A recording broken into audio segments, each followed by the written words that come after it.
welcome to our second podcast here at iAnimate. We'd like to welcome all of our loyal listeners. I can say loyal right now because this is only our second podcast, so I'm assuming you've stuck with us thus far. We'll see how we go after this one here. I'd like to welcome Rick here with us. He's here once again. Hey guys, how you guys doing? And we have a special guest today, as I mentioned, our second podcast, but we have been really fortunate here to get Doug Bennett in our quote-unquote studios to talk about Wreck-It Ralph, released this last weekend. So we'd like to welcome Doug Bennett here to the show. How's it going? Very good. How are you guys? Very well, thanks. Rick, Awesome. nice to meet you. Likewise, nice to meet you. Thank you for doing this, coming on board. Yeah, no problem. Doug, and this is only our second podcast, Okay. So you have to bear with us. Well, my first, so you got to bear with me. Okay. Why don't you tell us a little about yourself? Well, I'm an animator at Walt Disney Animation Studios in Burbank, California. I've been there for about 17 years now, I think. Something like that. It's a long time. But you're really good. Yeah. I went to Sheridan College in 1980. Let's just say the mid 80s. And then from there I went to Ireland. I worked at Don Bluth Studios. I worked on All Dogs Go to Heaven and a couple other of his movies, and then I traveled back and forth between Toronto, where I'm from, and Ireland. Worked in various movies and commercials and TV shows and stuff, and before I landed at Disney in '95, and I've been at Disney ever since. Very cool. Yeah. Very awesome. Now, were you with Jason at the time over in Ireland at all?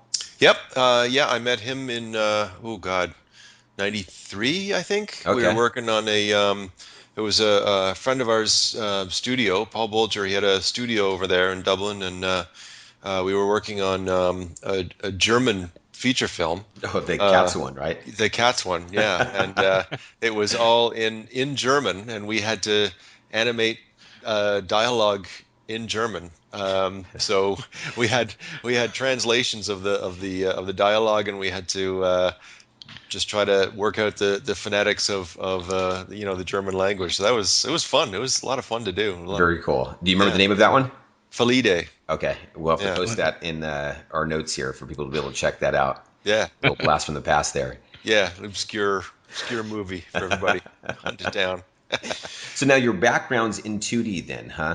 Yeah, originally, yep. Okay. Yeah, I started off in 2D, and I was drawing until I got hired at Disney, and that was one of the reasons I think that I got hired at Disney, because they were looking for 2D artists that were willing to train on computer. Okay. And so I did that, and that my first project was Tin Soldier on Fantasia 2000. Okay. And that was my first ever experience with computer animation, and Jason as well worked on that. So yeah.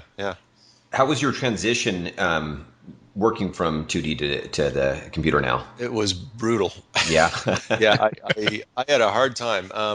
I'm so used to, or at the time, I was so used to the very tactile quality of your work being at your fingertips, literally at your fingertips. You're drawing and your work is right there. So there's no intermediary. There's no mouse. So that was one of the things that I really had a hard time getting my head around, was that my hand was down on my mouse and my work was up on the screen. So I felt sort of a disconnect, which is weird. But that now it seems weird, but it was really, I think that was one of the things that was hard for me getting used to it. And then also, that was back in the Stone Age as far as computer animation goes. That was 1995. We were working in Alias Power Animator. Okay. Oh wow. Yeah, I know Alias. Yeah, that was, man, it was not the most intuitive software in the world.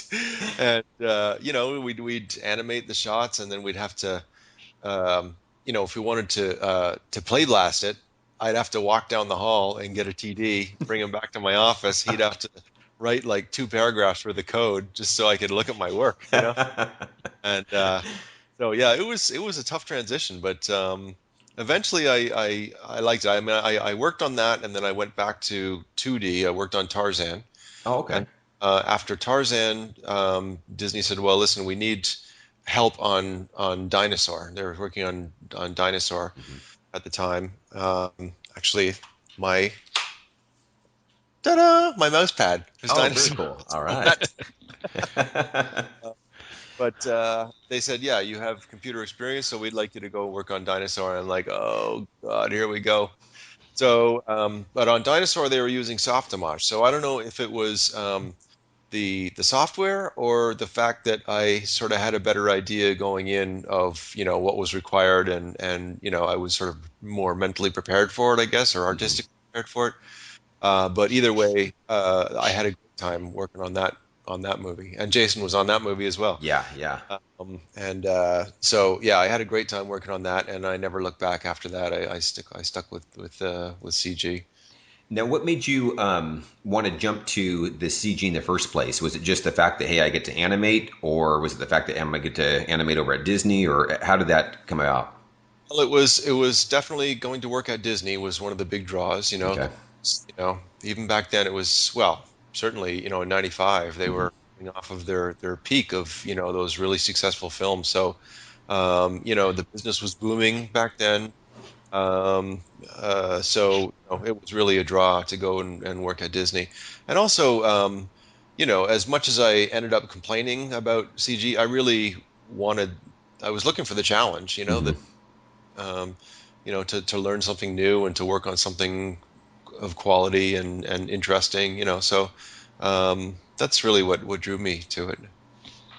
The talent at Disney is really inspiring. So, just a chance to work with people that are way, way better than you, it's super inspiring. I mean, it's humbling, and it's soul destroying sometimes, but but it's inspiring as well, so Very cool. yeah. And do you miss animating in 2D? I mean, You know, I kind of do sometimes, but I honestly I don't think I would want to go back to it. I've had a couple opportunities over the years to do a little bit of 2D. At the end of Bolt, we did animated end credits, and they Mm. were animated, and we did those old school on paper, and then they were scanned in and colored in Photoshop. Ah, Real guerrilla kind of operation. And so yeah, that was I had an opportunity to animate by hand on very that. cool. Uh, so, but I found myself thinking, I this is cool doing this, but I'm glad it's going to be over in 3 weeks or however long it was. but do you still use your 2D techniques? Like, do you thumbnail a lot in 2D or? I don't really thumbnail a whole lot, but I do. I mean, I do use my drawing skills. I have a Cintiq at home here, and I draw. We're producing a comic book, like a collaborative anthology comic book with some of the animators at work. So I did Hmm. a for that. So that was fun doing that. And I do. Uh, I use my graphic sense, I think, in my work all the time. Hmm. And I think my my drawing does help me when I'm creating poses and when I'm looking for silhouette and that kind of thing. Um, animation is certainly an artistic pursuit. So I think drawing skill it does help. I think it really. Absolutely. Yeah. Oh, Yeah. there's lots of great animators that can't draw at all. Hmm. You know, I know a couple, and they're awesome animators, and they cannot draw worth spit. So, Well, one of the things I love about Jason's approach, having watched him over the years, is he treats even in the CG world it as a very much of a 2D. Like he basically, he'll keyframe all while he's blocking things out, and even some of the breakdowns, and treating each key as if it were a pose that he had drawn in 2D. right, Do you take that kind of same approach there as well? definitely, yeah, Okay. definitely. That's definitely the way I work. I mean, animation is made up of a bunch of still images, right? Hmm. Obviously, and those images, the stronger those images are in terms of just like graphic quality, in terms of a dynamic pose, the stronger the movement is going to be. Hmm. So I think it's really really important to have really strong keys and really spend your time on your keys. I mean, obviously, the movement and the in-betweens have to make sense as well, and that, it all has to tie together nicely. But, it's if you have really strong poses, then, you can't go wrong. Your animation is going to be, you're going to be 80% there, really. Gotcha. Yeah. It made a lot of sense to me watching that type of philosophy, treating them Mhm. as they were almost drawings, and that made a lot of sense to me working in the computer. Right. Yeah. Jason is an anomaly. Jason is Jason, Jason's one of these guys that I think he just sort of already sees it in his head, and he just sort of, it's already there, and he's just sort of like trying to get it out fast enough so he doesn't lose it, Whereas me, I got a vague idea of it, and then I put a version of it down, Uh-huh. what I think I see in my head, and it's like, no, that's not. I gotta fix this. So I think that's, most of us work that way. We put a version down that we think is going to be good, and then we continue to make it better. And I think there's a few people definitely in the industry that it's just they see a finished product in their head and then just sort of lay it down. Yeah, one of the things that Jason's known for on our live weekly demos is when he does a play blast, and he's thinking that this thing's probably going to, look very poor, but it'll give him something to kind of work with. And he's like, "Oh, wait, actually, it looks pretty good." And he actually acts surprised, like everybody's kind of like, "Yeah, okay, we've seen this every week now. You can stop acting surprised." Yeah, but So, yeah. Oh, sorry. Go ahead, Rick. oh no, I'm to be honest with you, I really want to know, really want to talk about your experience, and Wreck-It Ralph. I mean, I don't want to be talking about too much about the story, but I am super. I just recently saw the movie. I loved it. I really, really enjoyed it, Awesome. and I guess I'm just jumping the gun here because I just want to talk about it, like right now. Cool. And so yeah, I mean, Larry, if you don't mind, if we just jump into it. Absolutely. Yeah, I mean, so what was it like? So you were animation supervisor, if I'm correct. Yeah, I was one of the animation supervisors. Renato Dos Anjos was he was the animation supervisor, so he was kind of like the head of the department sort of thing. And then there were five supervising animators, and I was one of them. And we kind of broke it up by sequence. So I was in charge of a few sequences, and although we split the work fairly, like there was sort of one guy nominally in charge of a sequence, but really we all had a voice in everybody's sequences, so we all sort of shared the work. But yeah, that was sort of the idea, is that each of us would concentrate on a certain number of sequences, and we can uh, be involved with the upstream and downstream departments as it relates to our sequence and the asset production. Certainly the animation, obviously, you're jumping around from animator to animator, trying to keep the continuity right, and trying to keep the animation consistent, the performance consistent. So that kind of thing. So that was sort of my job on the movie. So I didn't really get to animate a whole lot. I did maybe, I don't know, maybe half a dozen scenes I did on the movie. Not as much as I would like to, certainly, but it really is. It kept us pretty busy. Just we had a crew of I think there was over 60 animators on the movie, so we had a pretty big crew, and so it kept us hopping, just like keeping that crew fed and dealing with with layout and asset production, and like I said, and all the way down to lighting. We're dealing with all that kind of stuff. So, but yeah, really, I mean, it was up to us, really, as floor supervisors to make sure that the director's vision, Rich, that his vision is coming out in the movie. So that was kind of our main goal. And Rich Moore, the director, he was awesome. He was just so great. I mean, he came to to the studio, and he was sort of given this project, or I think he had they hired him at the studio, and they sort of gave him a range of projects to consider, and this is the one that he landed on. It was originally called Joe Jump. It was pitched years ago at the studio, a video game movie, and it was originally called Joe Jump, and it never kind of. There's a lot of projects at Disney that kind of, they go into development, but they never really make it to where they get fully greenlit, and that was one of them. And it kind of languished for a while until Rich picked it up, and he had a really new, fresh take on it. And he originally, I guess that the original story was it was going to be about Fix-It Felix, because Fix-It Felix is the name of the game, and he's sort of the good guy in the game. And they quickly realized when they were trying to create a story that it's much more interesting to have the story about the bad guy, and he's wants to be a good guy. Yeah. Spoiler alert. No. Yeah. We're sorry. We should have warned you guys before. Yeah. Hopefully we won't give away too much. Yeah.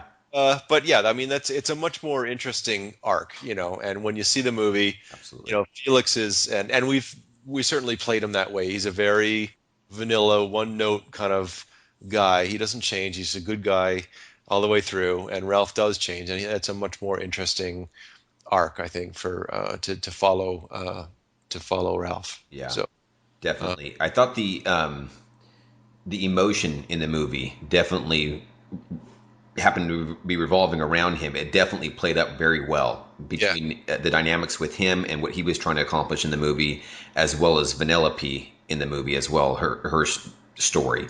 It made it for a very compelling and emotional movie, much more than I was expecting. Yeah, I remember the original pitch was that the relationship between Ralph and Vanellope was going to be kind of like Walter Matthau and what's her Lemon. name? Oh, No, in Bad News Bears. I'm blanking on her name. The little girl. Anyways, but like a crusty old man and smart ass little girl kind of relationship, right? mm-hmm. And that's kind of the relationship they were going for. So, and I think it ended up being kind of like that. Certainly, I think it was it was a pretty strong relationship between the two of them, Right. and through the downs and the ups of the relationship. And I think it's a pretty strong swing. Mm-hmm. The low moments and the high moments kind of thing. So Right. And I got to say, when I saw this is obviously years back, but when I saw the trailer for The Incredibles, I knew right away I was going to love it. You had the combination of Pixar and superheroes. Well, very much the same thing happened with this one here. When you're looking at, okay, Disney and video games, I'm going, okay, how can you go wrong there? Having grown up playing video games with my brothers, for the most of my life there, I knew that was going to be a great combination there. How did you enjoy that as an animator?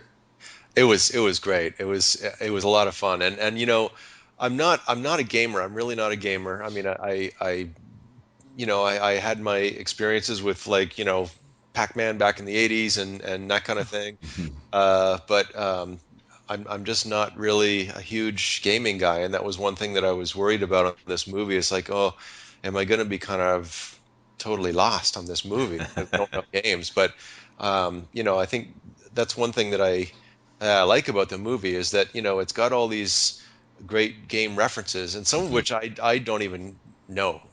Like I don't even get them myself.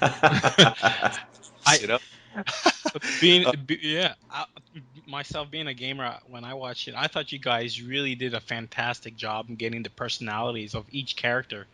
And honestly, there was some great moments, and I really felt that you guys really nailed it. I mean, well, I mean, yeah, there were a lot of people that worked on the movie that were hardcore gamers, right? And so there were I think there were definitely some good references in there, kind of like the when he's Ralph is rummaging through the box, and and he pulls out the mushroom, and I got that one, and then exclamation.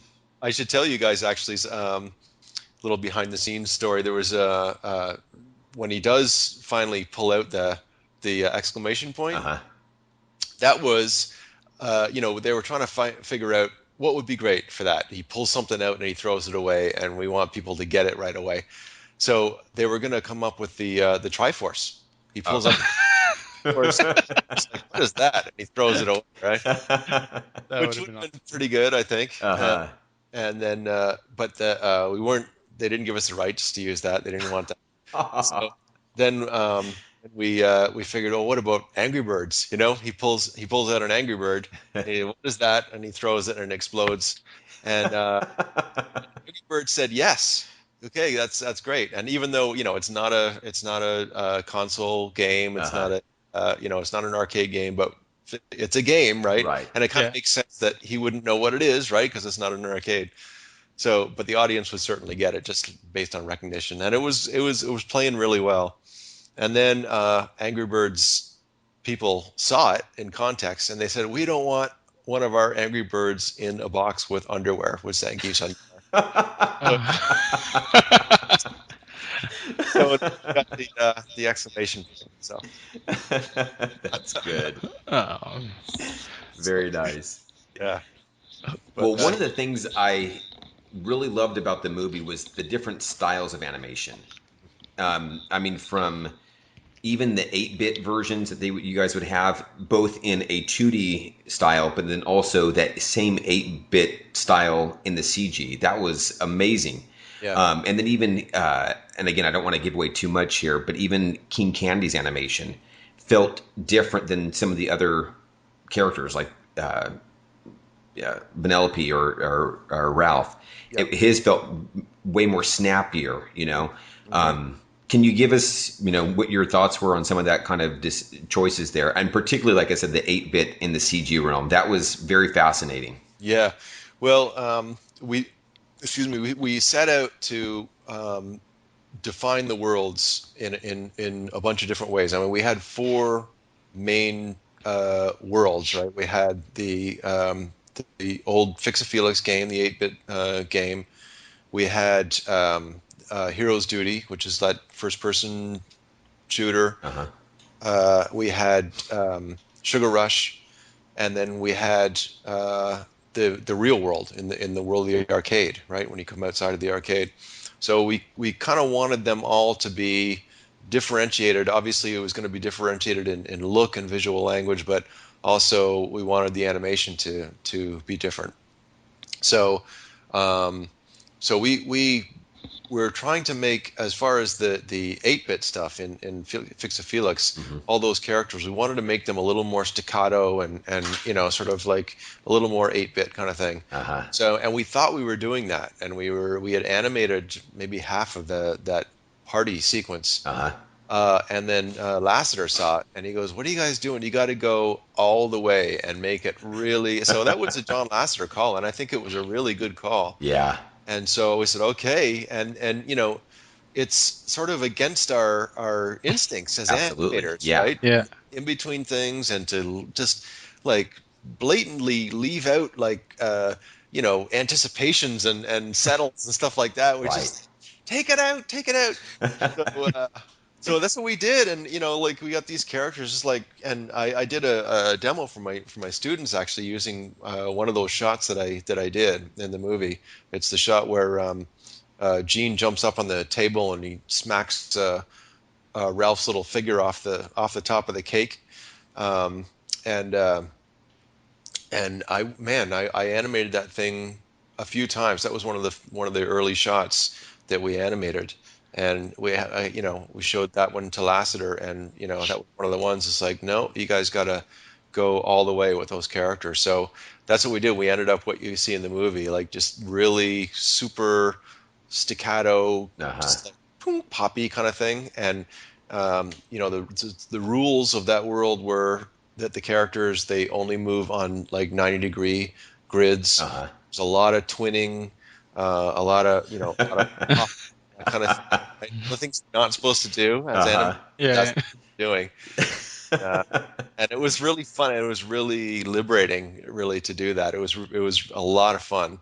And once we got the style, it actually started to go pretty quick. But there is like eventually when people get the DVD and can frame through in the Yeah. shot, it's pretty fun to watch that stuff because there's a lot of different things going on in that animation, right? Well, that's kind of what was I've been having to watch this. I'm looking, and as an animator, you're trying to figure out, okay, what are they doing? You know, Yeah. because you know that there's that, like you said, a lot of that anticipation and overlaps taken out, but it wasn't just hitting a wall either. Right. Can you explain a little bit about that? Yeah, I mean, we're trying to use different elements and different masses to create the idea of overlap and the idea of follow through and anticipation kind of thing. So, when if a character, well, I'll use my shot as an example. When Gene stretches up to put his hand up to smack the thing off the cake, his body stretches up over one frame and stops, but then the head keeps going from Ah, frame, right? And the same thing with the arms, like the body stops, but then the arm will keep going from one frame. It's like it doesn't slow in. It just like it's just sort of It like a just stops. play sort of thing, right? uh, Um, and yeah, and like anticipations, it goes straight into bang and anticipation. It'll hold that anticipation for 2 frames, but then the head will follow for gotcha. frame, right, and then pop back out of it. So it's kind of like these 1 or 2 frame uh, sort of um, nods to real animation kind of thing. Gotcha. Okay. Very Yeah. cool. So yeah, but and it's funny because different animators had different solutions to that. So I mean, it all kind of looks consistent, but Hmm. if you frame through, you'll see differences shot to shot on what animators are doing. It's really interesting actually to see the way some people approached it. Hmm. It was a lot of fun. It was a lot of fun. Um, so that was that world, and we figured, I don't know if you noticed that Ralph in that world is fully animated. Yeah. Ralph Yeah. Yeah. he never goes 8-bit, and the thought was that Ralph is so fed up and so done and so jaded that he doesn't even follow the rules of his own game anymore, and he's just kind of like, oh, whatever, you know. And all the Nicelanders are like, tick, tick, tick, tick, tick, they're totally into their game. And Ralph's like, whatever, you know. Off duty. Yeah, and then Felix is somewhere in the middle. In between. Yeah. He's sort of he's the king of that game, so he kind of doesn't have to really follow, even though he is a little more staccato, Hmm. but he's not as staccato as the Nicelanders. Because I mean, we talked about it, and when we figured, the Felix had more elaborate programming than the Nicelanders did. Okay. It's a more he's the star character, That's so right. Yeah. more finely programmed. So. Uh, and then uh, yeah, and then Hero's Duty was like hyper realistic, Hmm. sort of Tangled type animation, fully animated, as realistic as we could get, and still try to be entertaining as well about it. But we were trying to go fairly realistic with that, so that presented its own challenges. Yeah. And then Sugar Rush, we were thinking early on, we were talking about like uh, like early Disney, Peter Pan, uh, Ah. Disney kind of thing. Uh-huh. Like Song of the South, like fully, lots of squash and stretch and follow through and that kind of stuff. Uh-huh. So that was kind of the thinking there. And King Candy was, he's the king of that world. So he's the most like that. Like Okay. Yeah. he floats up in the air, you know. When he goes, hoo, hoo, hoo, that pedals kind of floats up in the air.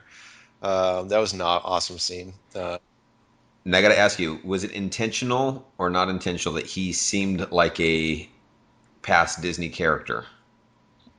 I think that, well, I don't want to spoiler alert, so I'm kind of curious. yeah, Do you know what I'm talking about? Don't say it. Yeah, I know. I'm trying to think. Here, hang on.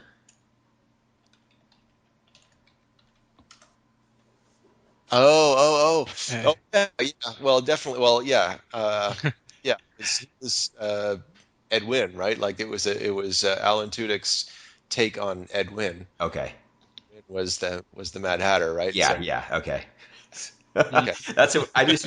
That's what I thought when I. Then my wife had mentioned the same thing, and which was cool though because here you're looking at this CG character, and it's feeling very much the same type of animation as that 2D as from the Mad Hatter, very snappy and very cartoony. yeah, he was very very cartoony, and he was a lot of fun to do. And when we were building the character, we had Eric Goldberg do a bunch of drawings and a bunch of character notes, and he had a lot of influence on sort of how that character was built, and he did some early hand drawn tests Uh, as sort of as visual development for that character. So that's great. took a lot of cues from that and from Eric's drawings, a lot of the face shapes and stuff, and a lot of the animated shots, the CG animated shots, are so cheated for camera on that character. Like we Okay. really bent a lot of arms and we sort of push things around like good from camera view, where if you look at it from another view, it would look totally broken. So it Gotcha. was doing that kind of stuff. Very cool. You got anything else, Rick? Any other questions? I got some other ones. So, No, go ahead, man. I'm enjoying this more. I should be participating, but I'm enjoying this more than we should. um, one of the things I had a chance to go to the Disney Inspire Day. I forget when that was. Earlier this year, I think. Saw each other there. Yeah, yeah. I was able to catch you there. And one of the things I really, really liked about visiting the studio was just how jazzed and enthusiastic the studio was about their projects. And obviously this was on the heels of a big success with Tangled.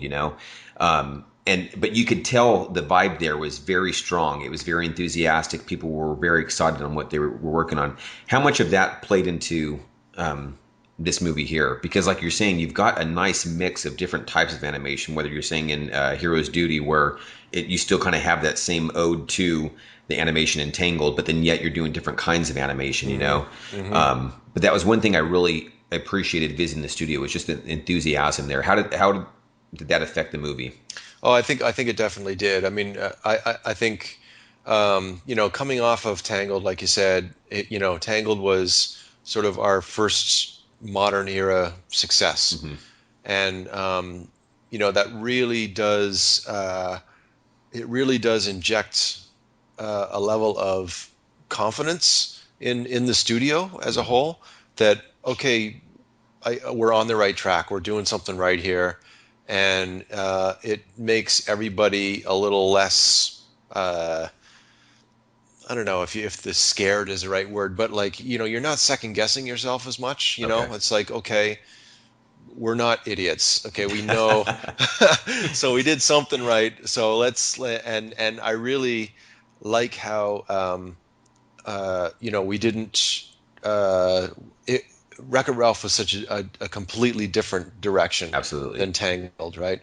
And that's one thing that everybody was really excited about, was the fact that we're not trying to do the exact same thing over and over and over again. We're kind of stretching ourselves, Hmm. and we're kind of taking a bit of a chance, going in a different direction, and I think that really contributed to it as well. The fact that every film that we're making is quite a bit different than the last, Hmm.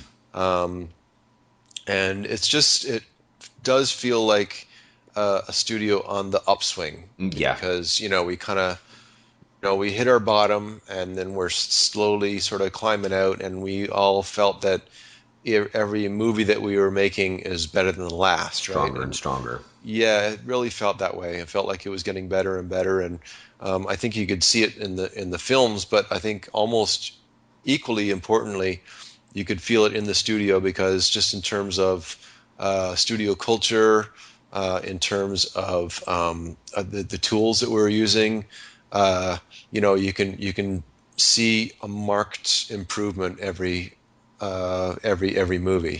So Gotcha. I think that's really what contributes to that excitement, is that we can all sort of feel the studio getting better, and we can see the movies getting better, and we can see that the audience is responding. Hmm. So yeah, it's huge. It really is huge, huge, huge for us. Very cool. So yeah. Yeah, it was a lot of fun just visiting and feeling that enthusiasm. It felt like, man, Mm. this would be a great place to work, and I was hoping that that would kind of bleed into, because I know you guys are pulling a lot of hours as well. This is a quick shameless plug. Um, we have quite a few of our students who actually were able to work on that movie Uh-huh. and still Yep. over there. Yep. And so keeping in touch with them, they mentioned that there was times where they were working a lot of hours, and just like any other studio. But that's that neat part though, when you have that adrenaline from the enthusiasm from a studio that's really feeling a lot stronger. Yeah. Yeah, it's amazing. I mean, we did work a lot of hours. I mean, we're working probably like 70 hours a week Mm. for a good 4 months straight, I'd say. Wow. Maybe even 5 months. It was a lot of work, and it's not ideal doing those kinds of hours. Right. But we did it, and we got the movie done, and I think as the studio gets on track, I think the next film is going to be kind of the same sort of schedule, but we can all see it's getting a little bit better as far as that goes as well. Very cool. But also when you're doing those kinds of hours on a project that you don't really completely believe in, that sucks. And I think we've all been there. But when you're doing those kinds of hours on a project that you know is good, and does make it a little bit better, Right. Right. because at least okay, when I'm done, I'm going to be proud of this thing. Absolutely. Yeah. So it was definitely a baptism of fire for some of those iAnimate students, Vasco and Joey and Joey. Yeah, yeah. I know Daniel Klug is over there. That's right. Yeah, Uh, yeah. And those guys are doing great. I mean, they're really doing good. So, awesome. yeah. Now, a couple other questions here. This is your second or third block here at This iAnimate. is my second block. Second block. Yeah, yeah. You give any insight on that? Would you have, I know talking to some of the past instructors, a lot of them had mentioned that it kind of even helped challenge them as they went into work, throughout the week and stuff, because they had now consciously taught on a principle or subject that now that they were going into the work week Right. thinking about, So can you elaborate, how teaching now has influenced both you and the studio, but now also vice versa, the studio now kind of bleeding into teaching here at iAnimate? Yeah, I mean, it definitely does. It's amazing when you have to put into words and formulate actual thoughts that you can express about what you do, instead of just doing it. We actually have to think about, well, okay, I'm doing it, but why? Why am I doing it? Why Right. do I do it this way? And try to actually come up with a coherent thought on. It's not as easy as it sounds. um, so yeah, I mean, it has. I think it's definitely made me a more thoughtful animator. Teaching, because it just makes you think about what you do, right? And that's never a bad thing. Very cool.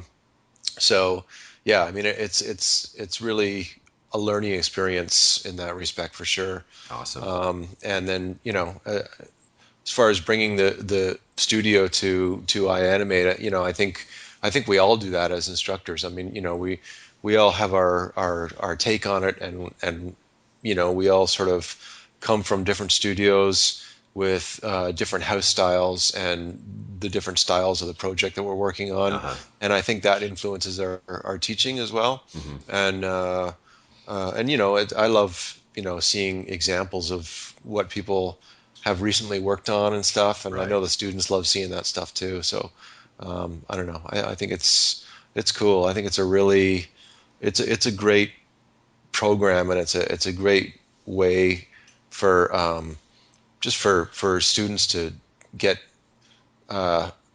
first person access to Right.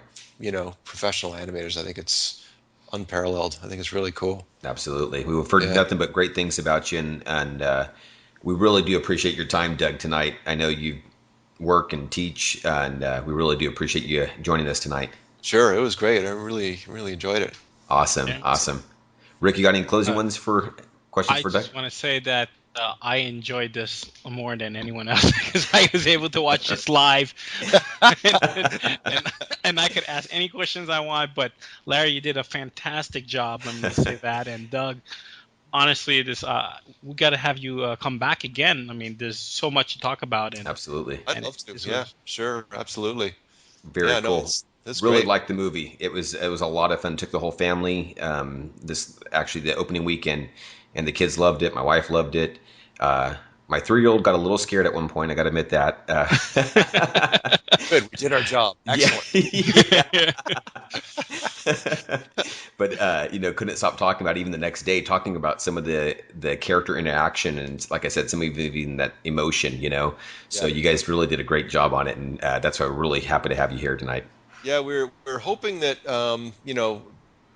we were seeing while we were working on the movie, the trailer went out, and there was a couple of trailers that went out and some images, and there was like a little bit of buzz about the game, and we follow that stuff really closely at the studio. We're always looking at just like buzz on people's blogs and stuff, and we're always looking at that stuff. And a lot of the comments were a lot of the negative comments were, this is just going to be a reference fest. It's just going to be, pop references about games, and it's just going to be a whole bunch of cameo stuff. And I think